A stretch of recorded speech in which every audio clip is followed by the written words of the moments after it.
All right, this is KRUI, and we are live here with Ross Nusser, City Council candidate. Hello, and thanks for having me. Yeah, of course. Let's just get started here. You co-founded Urban Acres Real Estate and take part in your family business, Hands Jewelers. You also have worked with Successful Living and the Housing Fellowship. What have you learned from these experiences, and how have they shaped your ability to serve on City Council? Yeah, so I love Urban Acres, and I was one of the co-founders of Urban Acres Real Estate. Sorry, I just distracted there. I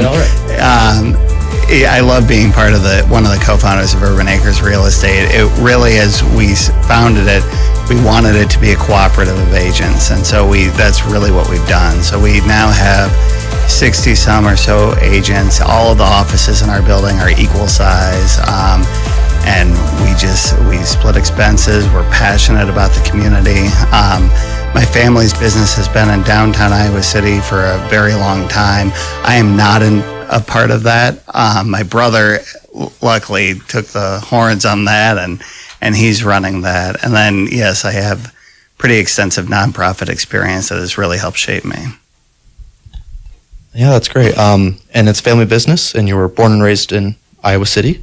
Has that helped you with campaigning at all? No, it has not. It's been one of those things that's been interesting. It's helped with campaigning in the sense that I know a lot of people from growing up, and it's been a wonderful experience because I've been able to connect with people who I haven't seen for years, or people who I just hadn't had a chance to connect with on the level that I've been able to. So I've really enjoyed getting out and being able to reconnect to some people from my past and to new people, and just love experiencing our wonderful community. What do you think are the top 3 emergent issues you plan to address when on City Council? Yeah, so the top 3 issues are my platform. It's affordable housing, it's mental health, and it's behavioral health, which includes substance use treatment. Yeah, Oliver Wylian also states on his website that affordable housing is a top priority for him. How do you think the two of you differ in approach? Yeah, so I have 15 years of real estate experience. So the 15 years of real estate experience will help inform my housing approach. Also, during the 15 years of real estate experience, I've been involved with affordable housing in the nonprofit sector for 14 of those 15 years. So I will use my past experiences and things that I've learned along my past to help inform how the city can be responsible and deploy money toward affordable housing initiatives. We have a lot of money that we have the ability to deploy in the city. We have around $15 million, which is not insignificant. And we have so many nonprofits. One is just right up the street from where we're recording this right now, or where this is being aired, at Old Brick, the Housing Trust Fund of Johnson County.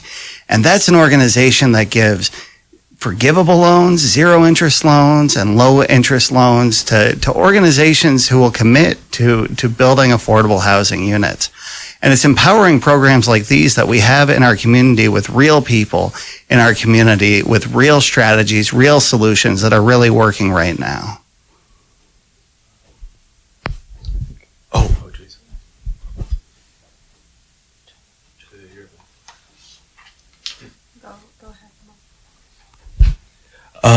So to the question of non-enforcement, we're obviously like a blue bubble in a sea of red and now a red federal government. Oliver has made it very clear he doesn't plan to cooperate with some of the orders given down from above, whether they be anti-trans, anti-drag laws, cooperating with ICE, et cetera, et cetera. You have stated you have different intentions, particularly because with the threat of losing funding for other projects we have that might also benefit those minority groups. How do you plan to address cooperation or non-enforcement with the state or federal level? Yeah, no, I appreciate that. This is something where I have been cherry-picked and mischaracterized on this, so I'll try and make it succinct and clear to avoid the cherry-picking and mischaracterizing. And I, the Daily Iowan, I had reiterated this to them earlier, but they also decided to not put this in, is that Our vulnerable populations are under significant threat right now, as you just stated. And we need to fight smart. We have to. We have to fight smart. If we don't do that, if we don't fight smart, then we risk a misstep that could backfire, and it could totally further endanger our most vulnerable populations. So we absolutely have to do something about it, but we can't be brash about it. We have to fight smart.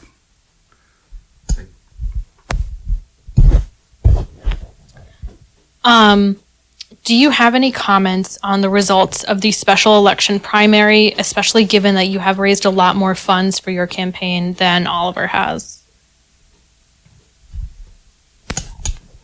Yeah, so I'm not sure how many funds Oliver has raised for his campaign. That's been ambiguous to me, but the results of the special election were not ambiguous to me. And it shows, first of all, two moved on. And so I was able to survive that and move on. And it shows that I have to work, nothing is going to be given to you. You have to get on the treadmill the next day, go to work, try and work hard, push out your message. And at the end of the day, it's up to the voters to choose. It's not up to me. I want to run to serve this community. I got stomped in the primary, and that's totally okay. I'm up to the challenge to work and to get the community activated and in tune with this election. At one of the more recent campaign events, you and your constituency mentioned historical preservation was one of your top priorities. As an urban planner, I've often heard, preserving the history is like a dog whistle for NIMBYism, preventing affordable housing from being built, infrastructure, stuff like that. How do you plan, how does Iowa City's Historical Preservation Commission fit into your vision for Iowa City, and what is that relationship with your plan for affordable housing and urban development? Yeah, so the first thing is, I said that I was, can you repeat the first part of that? Because that statement didn't ring true to me. At one of your last campaign events, you mentioned historical preservation was one of your campaign's priorities. That's not been one of my campaign priorities. My campaign priorities have been affordable housing, mental health, and behavioral health initiatives. I happen to be passionate about affordable housing too, just because I'm in real estate and I love real estate.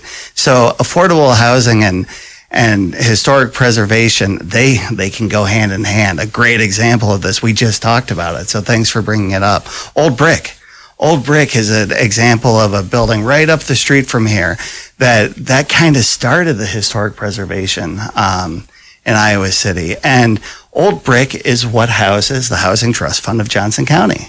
So these historic buildings can absolutely be repurposed, and Old Brick has a free breakfast program and has venues. It's a wonderful repurpose, and it allows us to maintain our history while still providing to vulnerable populations as well as the community as a whole. Going back to earlier, you mentioned that your plan for dealing with non-enforcement of more federal stuff. I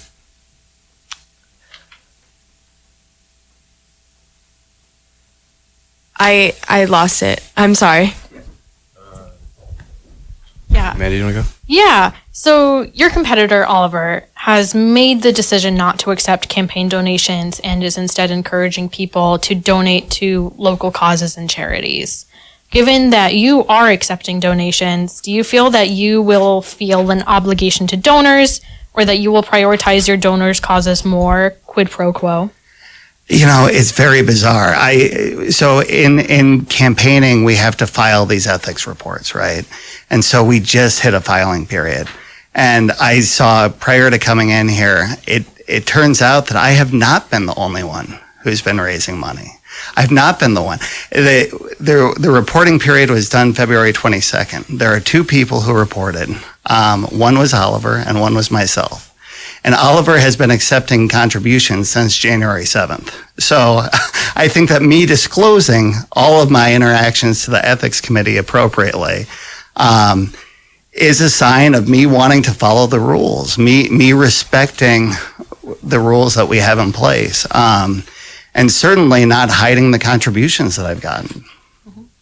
Is it true that you have been critical of Oliver's social media posts dating back to 2019? Yes, it's irresponsible for me to see violence being propagated by a leader. As leaders, we influence culture. And it goes back to this argument where I so sincerely believe that Oliver is a nice person who wouldn't so much as hurt a fly. But I don't believe that the concept is understood that just because you might not hurt a fly doesn't mean there isn't an army of people right behind you eager to destroy that same fly. So to clarify, you do believe that publicly available information is fair to be brought forward so that voters can assess the character of a candidate? Yes, I do. All right. Would you agree that one of the roles of City Council is to develop a strategic plan to outline the city's vision, values, and strategies? Yeah. And would you also agree another important role is to determine how the city spends its money by adopting a budget? Yes. Would you be willing to comment on how you accumulated almost $55,000 in unpaid property taxes? Yeah, so not property taxes.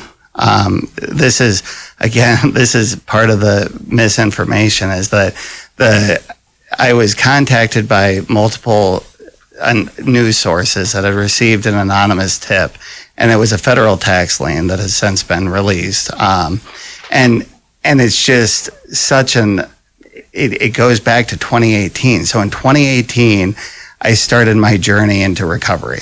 And so I hit rock bottom, and I went to treatment, and I knew that I needed to get my life back together. And the thing about, we need to destigmatize mental illness. It's the shaming of the alcoholic, the shaming of the person who is depressed. This is just, it does not have a place in our society. And we're Iowa City. We love people, and we need to understand how to support people. And so, yes, in 2018, I started my long journey in recovery, and I'm still not perfect. And what that means, though, what the journey in recovery means is that in 2018, I made a decision to stop drinking alcohol. You don't get better overnight. It's not something that happens. To think so or to proclaim so would just be false. And so it has taken years, and I still go into the rooms. It's very important for me, and I love my recovery journey. But you don't start off and you make the decision, all of a sudden you're better. That's not how it works. So during 2018, that was a very difficult period of my life, and I've had other very difficult periods of my life too. I don't shy away from it. I don't want to relive it either. And I see how I don't see any way how that has anything to do with the city budget. Mm-hmm. I would like to confirm, you have agreed that important roles on City Council are to establish a budget and work on a strategic plan. Due to both this unpaid tax lien and Not unpaid. due to the taxes and you were sued by American Express on credit card debt. Due to these issues and a history of not establishing a plan to address the lack of these payments in a reasonable time frame, if you couldn't manage your finances on a personal level, why should you be trusted to manage finances on behalf of the city? I mean, this is another point where it is unrealistic for someone to think of someone who's going through substance use disorder that they're going to have their life together. So the assertion that I couldn't manage my personal finances in 2018, I mean, that's like saying, how could an alcoholic not manage their life in the time that they were an alcoholic? It's not a fair question. So if, say a tenant listed this as a reason for non-payment of rent, would you evict them? So I'd love to answer that because I've been in real estate for 15 years. How many evictions do you think I've done? And I'll just give you a guess. Maybe 2. 0 evictions. So I don't know how to evict a tenant.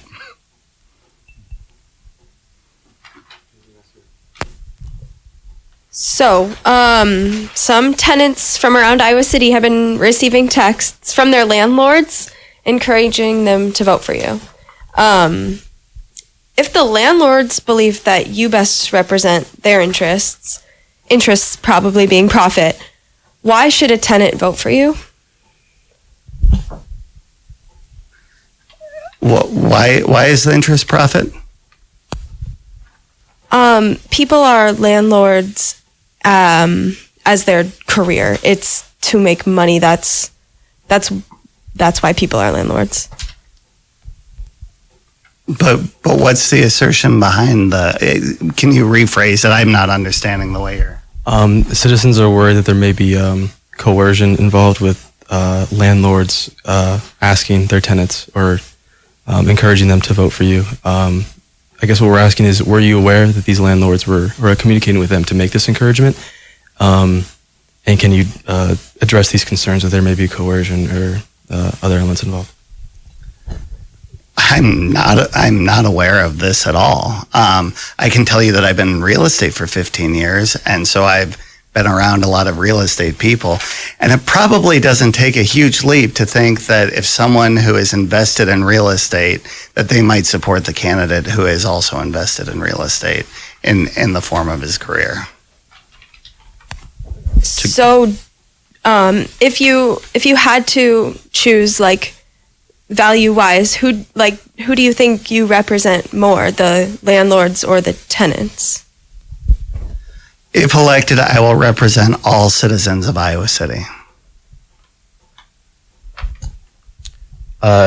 Looking at the city's 2023-2028 strategic plan, outdoor spaces in the Iowa River are mentioned.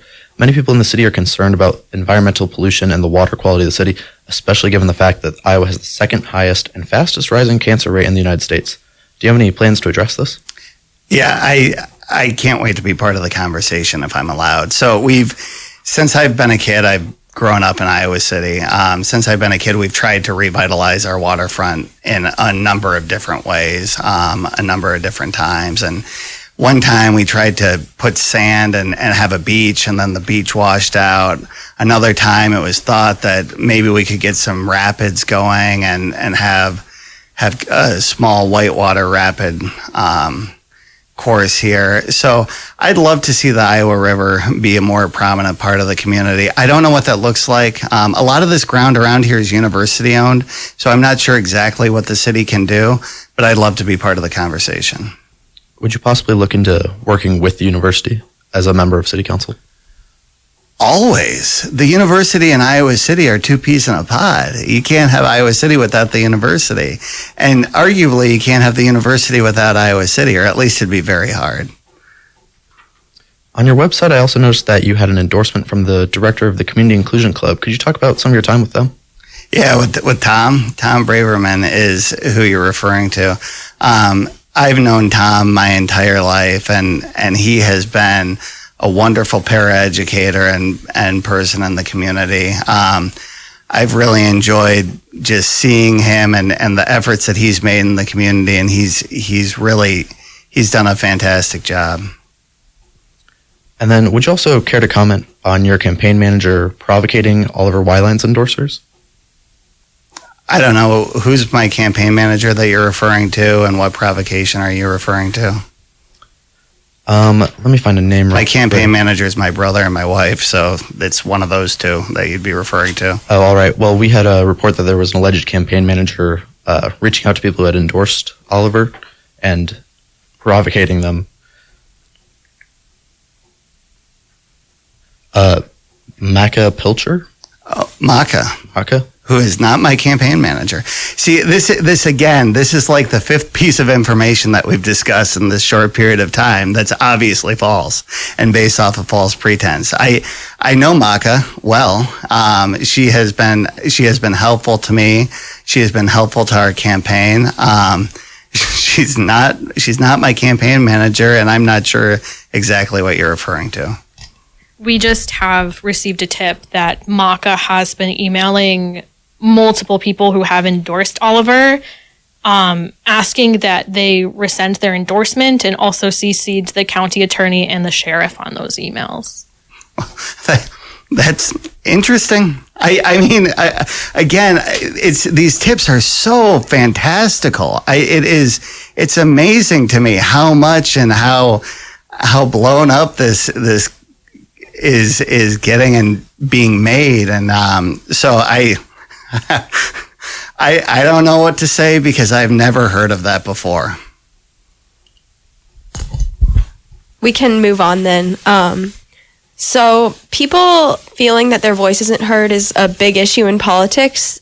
If elected, how do you plan to make yourself available to constituents?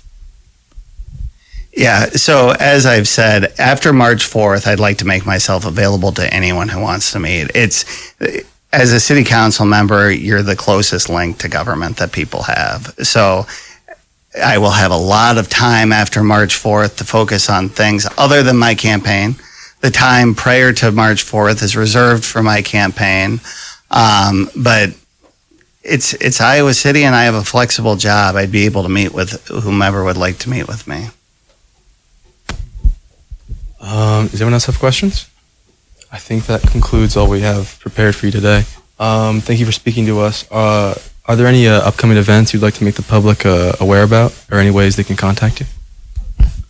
Hawk the Vote on the 28th here at 4:30 p.m., I believe, is when it gets started at the Iowa Memorial Union.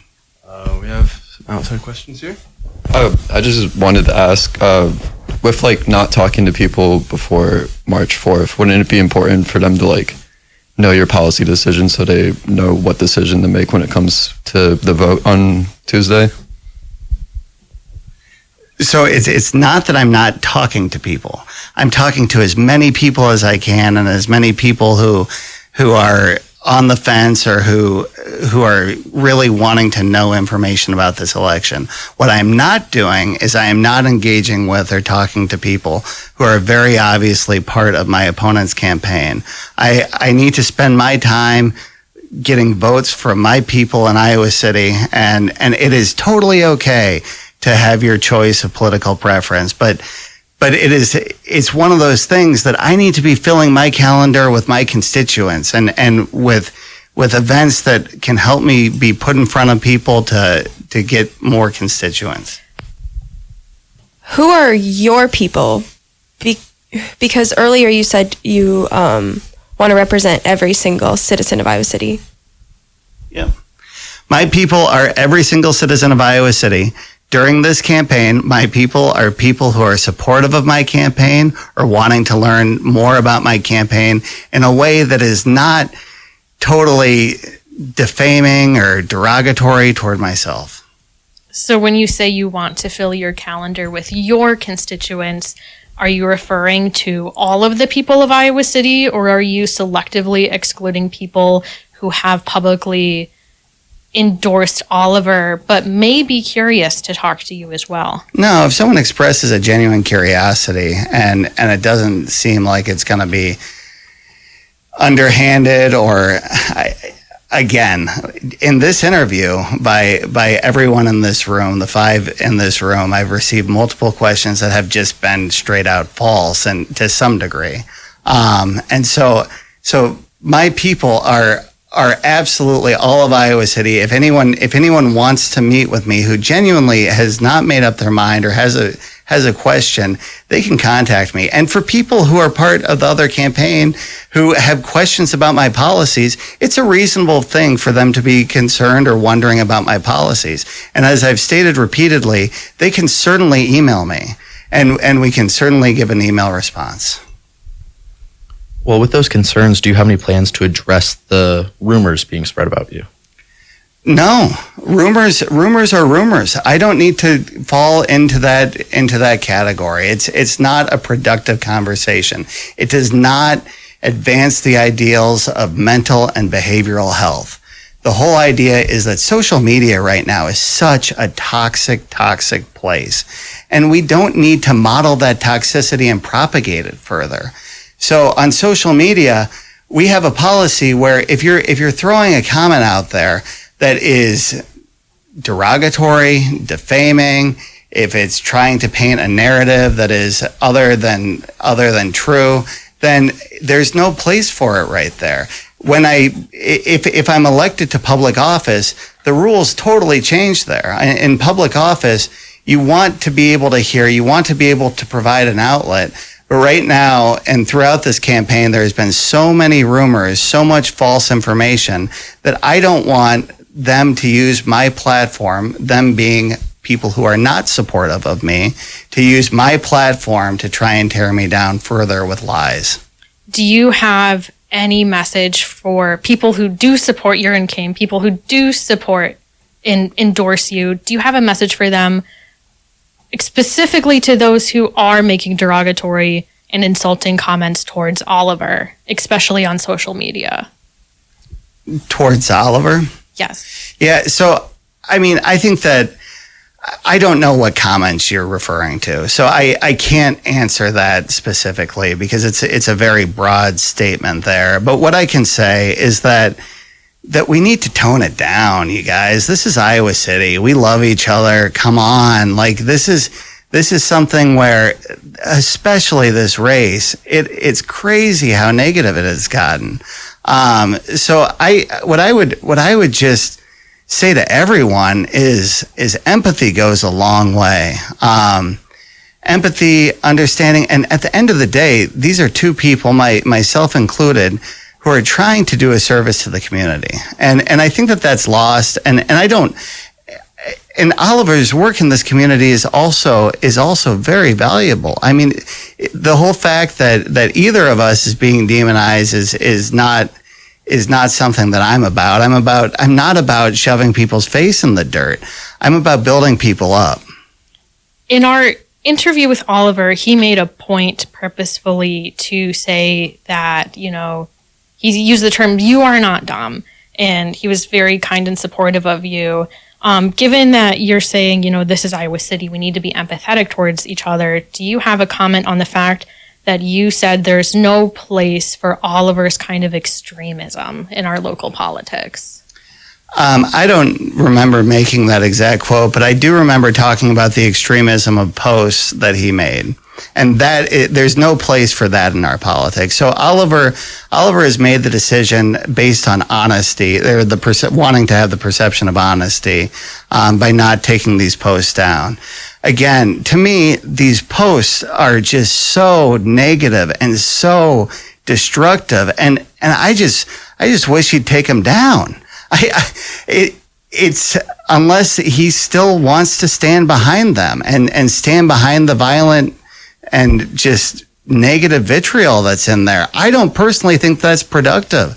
I don't personally think that that's what's going to get us into our solution. We have a very tough 4 years coming, and I don't think we can fight negativity with anything other than positivity. Mm-hmm. I understand that your personal opinion may be, not agreeing with Oliver's old social media posts. The most commonly cited ones I've seen are his posts from 2019 to 2020. But given that you have also had, your own struggles in the past, do you think it's fair to keep talking about Oliver's social media posts and political decisions from years ago? So it's interesting that you are now drawing a comparison between my recovery journey and my sobriety to social media posts and a long pattern of that. So in 2018, I started my journey of recovery and in sobriety, and I'm still evolving that. It's still very true to me. I still do things every day to reiterate and to help my recovery. And Oliver's done the same thing with the social media since 2019 or whatever the first post. Consistently, he has posted negative and violent photos as recently as December of this past year. And that is just not compatible with what I think. And again, if you don't agree with me, that's okay. And I'm not saying that Oliver is a bad guy for doing this. I'm saying that as a leader, this is not something that should be in the place of leadership. This is not something that we should promote as a community. Violence is not something that we should tolerate as a community.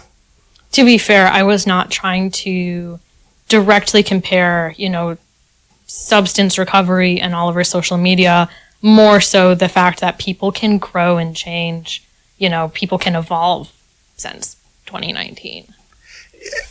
Correct. But if you show that consistent pattern where it's still coming, where those images still kept going through Twitter or whatever the source is through the end of last year from 2019, that is evolving in a particular way. I mean, it's evolving to keep that belief alive, to hold that belief true, to not disown that belief. Just like I don't disown my substance use. It's very much a part of me. It's very much a core. And regardless of how it was intended to come out, it did come out that way. And this is part of destigmatizing mental illness. And so I really do appreciate the opportunity to talk about this, to talk about the struggles in recovery and in mental illness. I am not the only person out there who's affected by substance use disorder or mental illness. And it doesn't discriminate. It goes across all socioeconomic spectrums. And this has been a good opportunity to show, what this journey looks like in part and where it can lead you and how it can inform your life and life choices. Is that it? I think we're. One more question. Jonathan, one more question. What are your thoughts and feelings on the recent Iowa legislator bills that have been passed through subcommittees that strip civil rights away from trans people? Yeah, it's so disappointing for Iowa. I mean, Iowa, we used to be a leader in civil rights, and now we're a leader in the backwards movements of civil rights. It's abhorrent. It's awful. And we have to, as a community, figure out ways to fight smart. Also, unlike your constituents, do you see trans people as part of your constituents to vote for you, or where do you see them as? Absolutely. 100% unequivocally, absolutely. What have been some of the things that they've expressed to you in terms of as you were campaigning in terms of their wants and needs? I've heard a lot of personal stories. And the personal stories, just again, bringing it back to recovery, that's how we relate our journey. So I've heard many personal stories that have intimately related their journey. And I'm not at liberty to share those stories on the air. It wouldn't be respectful for me, but I can tell you that I have a deep sense of empathy. They are so very much a vital part of our community, and I fully intend on protecting them as much as I can. With these bills kind of seem more likely than not to go through, what are you going to do if you were elected to city council to protect the trans members in our community? We're going to look at them. We're going to analyze them being the bills, and we're going to fight smart. Like I said, we are going to be resourceful. We are going to be thoughtful. We are going to look into the future. We are going to look at possible any sort of action that could happen that would either go against us or for us, and we will make the best possible decision at the time. And we will make sure that we are fighting for the needs of our most marginalized communities. I know you're not on city council yet and probably haven't fully fleshed out ways to do that, but do you have any ideas of how you would do that? I guess looking from an outside in perspective in the moment.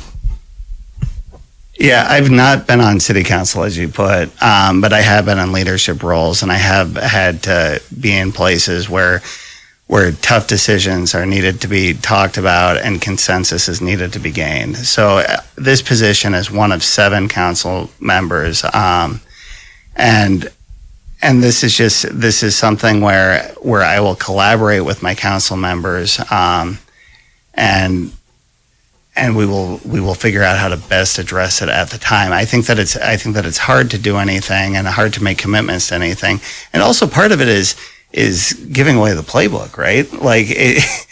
We want to fight smart. We want to be people who can actually protect, actually make a difference. Do you have any ideas of what you would do right now, or sorry? Do you have any ideas of what you would do in the present for when these bills pass, of what you would do in the future? So these bills have not passed. I'm not on council, and so I'm not sure. Do you have ideas of what you would do, though? Collaborate. In what way? With my fellow councilors. In addressing these questions, you've used the term fight smart a lot. Could you define that a little bit more? Yeah, fighting smart, being not taking it as anything other than what it is, seeing what's coming at us, reacting in a way that's responsible, evaluating what exactly is coming at us, and then figuring out what exactly our solutions can be. What are our options here? There are some things that we can do. There are some things that we can't do. There are some things that we can do that draw more attention to us. There are some things that we can't do that also draw more attention to us. So fighting smart means fighting smart. It means looking, it means thinking before acting. If no one else has any other follow-up questions, I think.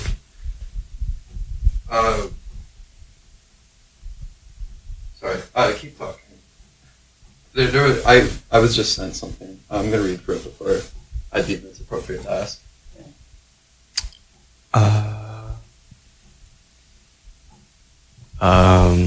While we wait, is there anything you would like to say to your constituents or possible constituents?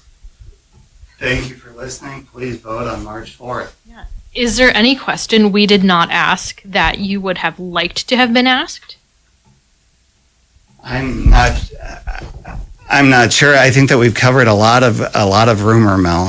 I think that we've covered a lot of. We've not talked a whole lot about the issues. We've not talked a whole lot about affordable housing or behavioral health, but that's okay. It seems like the rumor mill is what's going to be the focus here, and that's okay with me. And again, I will be here at the Iowa Memorial Union on Friday.